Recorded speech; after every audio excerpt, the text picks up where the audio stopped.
134 booths ऐसे identify हैं जो किसी तरह से संवेदनशील व अति संवेदनशील हैं। इसमें कई सारे क्राइटेरियाज रहते हैं depending upon the voting percentage in past elections, या फिर उनकी जो current law and order situation है उन सबको देख करके एक विस्तृत चार्टिंग करके इन बूथ्स को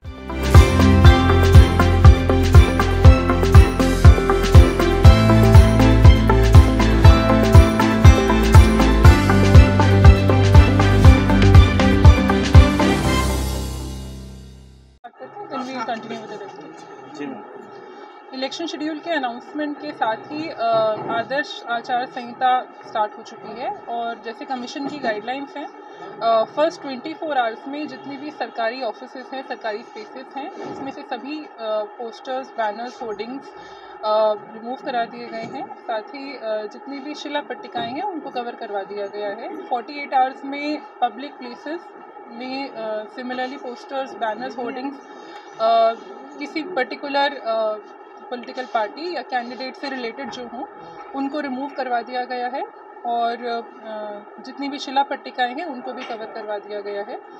72 आवर्स में सिमिलर प्रोटोकॉल प्राइवेट प्लेसेस के लिए भी एप्लीकेबल रहेगा, जो करवाया जाएगा। कल 12 बजे तक इसको भी कंप्लीट करवा दिया जाएगा। MCC की उल्लंघन ना हो इसके लिए कमीशन ने सी विजिल ऐप बनाया है और इसमें अभी हमने प्रेस कॉन्फ्रेंस से पूर्व सभी हमारे जो मीडिया कर्मी हैं उनको इसका बहुत ब्रीफ डेमोन्स्ट्रेशन दिया है। सी विजिल ऐप के माध्यम से कहीं पर भी किसी भी सिटीज़न को MCC वायलेशन दिखता है तो वो उस ऐप के माध्यम से कंप्लेन कर सकते हैं। इसमें सी विजिल सिटीज़न ऐप है जिसमें वो कंप्लेन लॉन्च कर सकते हैं। साथ ही इन्वेस्टिगेटर ऐप है। इस कंप्लेन की इन्वेस्टिगेशन FSC टीम्स के द्वारा की जाएगी, तो वो इन्वेस्टिगेटर ऐप के माध्यम से उसमें पूरा इन्वेस्टिगेट करके अपनी नोटिंग कर सकते हैं। और फाइनली एक सी विजिल मॉनिटर है जो हमारे DO के लेवल पर है, डैशबोर्ड है, जहाँ पर हम उसकी पूरी रिपोर्ट देखेंगे। उन्होंने जो भी FSC टीम ने जो भी अपनी इन्वेस्टिगेशन करी है उसमें अगर वो कंप्लेन फ्रिवलस है तो वो रिजेक्ट होगी और अगर वो जेन्युइन है तो उस पर आगे कार्रवाई की जाएगी। उसकी पूरी डिटेलिंग हमारे पास डैशबोर्ड पे अवेलेबल रहेगी। हम सभी से निवेदन करेंगे कि ज़्यादा से ज़्यादा लोग सी विजिल ऐप डाउनलोड करें और उसका यूटिलाइजेशन करें। कहीं पर भी आपको ऐसी कोई भी आपत्तिजनक कार्रवाई होती हुई नज़र आए जो कि हमारे आदर्श आचार संहिता की उल्लंघन की श्रेणी में आती हो, तो आप उस पर अपनी कंप्लेंट रजिस्टर कराएं। इसमें एक 100 मिनट्स का टाइमलाइन दी गई है जिसमें उस कंप्लेंट को हमें एड्रेस करना है और उस पर कार्रवाई करनी है, तो वो हम करवाएंगे। स्वीप एक्टिविटीज़ के माध्यम से हम लोगों से आग्रह कर रहे हैं कि वो ज़्यादा से ज़्यादा लोग आगे आकर के अपना वोटिंग का राइट एक्सरसाइज करें। इसके लिए हमने एक वोट वृक्ष बनाया था जिसमें वोट पातियाँ लगाई जाएंगी। लोग अपने संकल्प भर करके उस वृक्ष में पत्तियाँ लगा करके अपना एक एफर्मेटिव संकल्प लेंगे कि हम वोटिंग करेंगे और बाकी लोगों में भी इसकी प्रचार प्रसार करेंगे। साथ ही हम एक वोट बैंड बनवा रहे हैं। जो हमारे फर्स्ट टाइम वोटर्स हैं, यूथ वोटर्स हैं, उनको वोटिंग के लिए इंकरेज करने के लिए वोट बैंड्स डिस्ट्रीब्यूट किए जाएंगे कॉलेजेस में और पब्लिक प्लेसेस में, मॉल्स में, शॉपिंग कॉम्प्लेक्सेस में। जैसे लोग इसमें it is an in thing, जो हमारे फ्रेंडशिप बैंड्स होते हैं उसी की तरह से एक वोट बैंड होगा जिसमें हमारे 5 कॉलम्स में हमारे जितने भी ऐप्स हैं जो आजकल नए बच्चे जो यूथ वोटर्स हैं यूज़ करते हैं रजिस्ट्रेशन के लिए, सी विजिल ऐप है, रजिस्ट्रेशन के लिए वोटर हेल्पलाइन ऐप है, उन सभी की जानकारी उसमें होगी। तो that will be an IC option जिसमें लोग हम प्रचार प्रसार करेंगे कि ज़्यादा से ज़्यादा लोग अपना नाम भी जुड़वाएँ और जो लोग ऑलरेडी इनरोल्ड हैं एज वोटर्स वो अपना वोटिंग राइट एक्सरसाइज करें। 134 बूथ्स ऐसे आइडेंटिफाई हैं जो किसी तरह से संवेदनशील व अति संवेदनशील हैं। इसमें कई सारे क्राइटेरियाज रहते हैं depending upon the voting percentage in past elections, या फिर उनकी जो current law and order situation है उन सबको देख करके एक विस्तृत चार्टिंग करके इन बूथ्स को आइडेंटिफाई किया गया है। और मैंने उसके सामने अधिकांश इन बूथ्स पर विजिट करके वहाँ के जो लोकल रेजिडेंट्स हैं उनसे संपर्क करके उनमें कॉन्फिडेंस बिल्डिंग मेजर्स किए हैं। और अगर हम कोई ऐसी स्पेसिफिक रीज़न आइडेंटिफाई करते हैं जिसकी वजह से कोई लोग इंटिमिडेट हो सकते हैं तो हम उनको भी एड्रेस कर रहे हैं। इंटिमिडेटर्स को बाउंड डाउन भी किया गया है।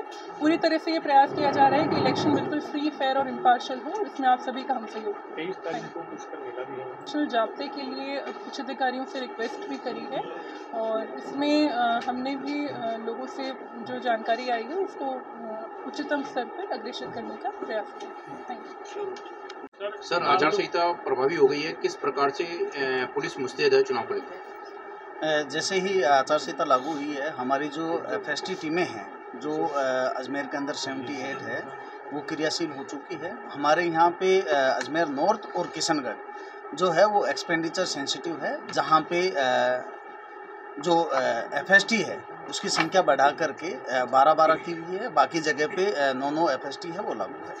इसके अलावा जो चुनाव की घोषणा के साथ ही हमारे जो नाके हैं, जो पुराने अजमेर के हिसाब से 20 जगह पे नाके लगे हुए हैं, वो क्रियाशील हो गए हैं।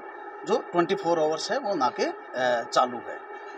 आपको मैं बता दूं कि पिछले जनवरी से लेकर के और हमने अब तक लगभग 14,900 के आसपास है जिनको 116 में पाबंद किया है, और 10,800 के आसपास लोग हैं जिनको 151 के अंदर पाबंद किया है लोगों को। इसके अलावा अभी हमारी जो रेगुलर जो लॉ एंड ऑर्डर रिपोर्ट है वो जा रही है, और रेगुलर तरीके से हम लोगों को जो चुनाव को प्रभावित कर सकते हैं उनको पाबंद कर रहे हैं। जो लाइसेंसी वेपन हैं उनके लिए जो एक कमेटी की मीटिंग थी वो मीटिंग हो चुकी है। जिन लोगों को वेपन जमा नहीं करवाने हैं उनको शॉर्ट लिस्टेड किया जा रहा है, और इसके अलावा जो बाकी हैं उनको वेपन जमा करवाने के लिए कहा जा रहा है। अब तक अजमेर के अंदर लगभग 75% से ज़्यादा वेपन हैं वो जमा हो चुके हैं। पिछले एक साल के अंदर जो दिसंबर के बाद में अजमेर के अंदर जो लोकल स्पेशल एक्ट की कार्रवाइयाँ हैं वो काफ़ी अच्छे ढंग से हुई है। 2022 के अंदर जो हमारे लीकर की कार्रवाई थी वो 10,000 लीटर लीकर है वो हमने पकड़ा था। इस बार हमारे जो लीकर की कार्रवाई है अभी 30 सितंबर तक वो हमने 40,000 लीटर से ज़्यादा लीकर है वो पकड़ा है। इसी तरह से जो एनडीपीएस के अंदर है अफीम पिछले साल पूरे साल भर के अंदर हमारी लगभग 3 किलो के आसपास थी, जो इस साल हमारी अभी 54 किलो अफीम है वो हम पकड़ चुके हैं। आपको बता दें एनडीपीएस के अंदर जो डोडा है पिछले पूरे साल भर के अंदर हमारे पूरे जो पुराने अजमेर के हिसाब से 62 क्विंटल के आसपास डोडा है वो पिछले पूरे साल भर में पकड़ा गया था। जो आज की तारीख तक अभी तक हमने 116 क्विंटल डोडा है वो हमने पकड़ लिया है। तो हमारी पूरी टीमें जो हैं वो अभी पूरी तरह से इलेक्शन मूड में हैं, और किसी भी तरह की कोई भी सूचना होती है तुरंत कार्रवाई कर रहे हैं, और जो इंटीमीडिएटर्स हैं उनकी पाबंदी की कार्रवाई है वो लगभग पूरी हो चुकी है। इसके अलावा डीओ मैडम के साथ में हमारी विजिट भी हो रही है, हम फ्लैग मार्च भी कर रहे हैं, और लोकल लेवल पे जो तहसीलदार, एसएचओ और डिप्टी एंड आरओ ये सारे जाकर के बूथ की विजिट कर रहे हैं, और किसी भी तरह की कोई सूचना आती है तो तुरंत कार्रवाई कर रहे हैं। सर, चुनाव के दौरान ही त्यौहार भी आ रहे हैं, दीपावली है, पुष्कर मेला है, अन्य त्यौहार भी आ रहे हैं, तो इनमें लॉ एंड ऑर्डर कैसे बना रहे हैं, इसको लेकर कुछ पुलिस ने कुछ खास किया है? हमने क्योंकि ये पहले से ही डिसाइडेड था कि इसी त्यौहार के आसपास ही हमारा चुनाव होना है, तो हमारी पहले से ही पूरी तरीके से तैयारी थी, और हमने उच्च स्तर पे जो जाब्ते की हमेशा जो बाहर से जाब्ता आता है उसकी डिमांड है वो पहले से ही अभी भेज दी है, ताकि पर्याप्त मात्रा में हमें जाब्ता मिल जाएगा और हम आराम से त्यौहार और जो पुष्कर फेयर है वो भी करवा लेंगे और इलेक्शन भी करवा लेंगे। अजमेर पुलिस पूरी तरह से मुस्तैद है।